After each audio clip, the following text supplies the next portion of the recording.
Madam ಅವ್ರೆ. ನಿಂತ್ಕೊ ಮೀನಾಕ್ಷಿ, ಹತ್ರ ಹೋಗ್ಬೇಡ.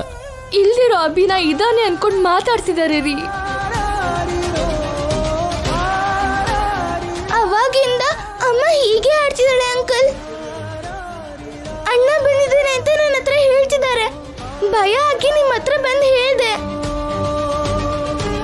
ಪಾಪ ಮೇಡಮ್ ಅವರು ಅಭಿಯವರು ಬರ್ತಾರೆ ಅಂತ ಕಾದು ಕಾದು ಬರ್ತಾರೆ ಅಂತ ಯೋಚನೆ ಮಾಡ್ತಿದ್ರೇನೋ.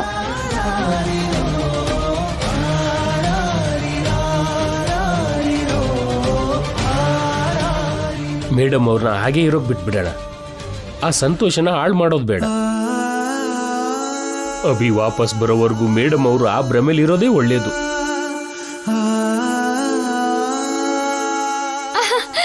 ಇವಾಗ ನೀನ್ ಬಂದೆ, ನನ್ಗೆ ಸಂತೋಷ ಆಗ್ತಿದೆ. ಅಯ್ಯೋ ರಾಮ, ಯಾವಾಗ ಊಟ ಮಾಡಿದ್ಯೋ? ಇರು, ಊಟ ತಗೊಂಡ್ ಬರ್ತೀನಿ. ಇಲ್ಲೇ ಇರು. ಇಲ್ಲೇ ಇರು.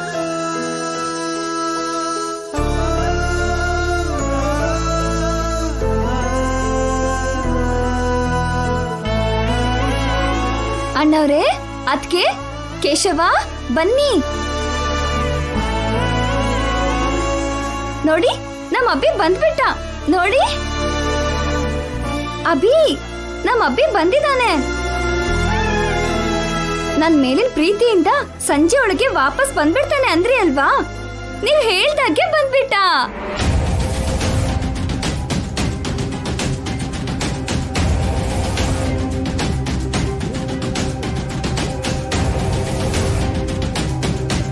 ಅಭಿ, ನಿನಗೋಸ್ಕರ ನಾಣಿ ಅಂಕಲ್ ಕೇಶವ ತುಂಬಾ ಹೊತ್ತು ಹುಡುಕಿದ್ರು ಗೊತ್ತಾ? ಅವರಿಗೆ ಥ್ಯಾಂಕ್ಸ್ ಹೇಳು.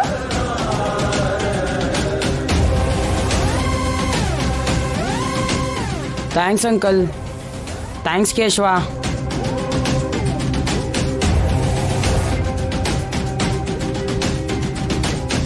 ಅಣ್ಣವ್ರೇ, ಕೇಶವ, ಅಭಿ ನಿಮಗೆ ಥ್ಯಾಂಕ್ಸ್ ಹೇಳ್ದ.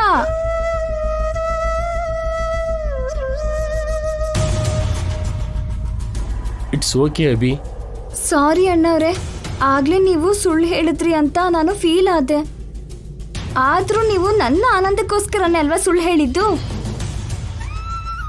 ಅವಾಗ ನನ್ಗೆ ಅರ್ಥನೇ ಆಗ್ಲಿಲ್ಲ. ಅಭಿ ವಾಪಸ್ ಬಂದ್ಮೇಲೆ ನಿಮ್ ನಂಬಿಕೆನೇ ನಿಜ ಆಯ್ತು.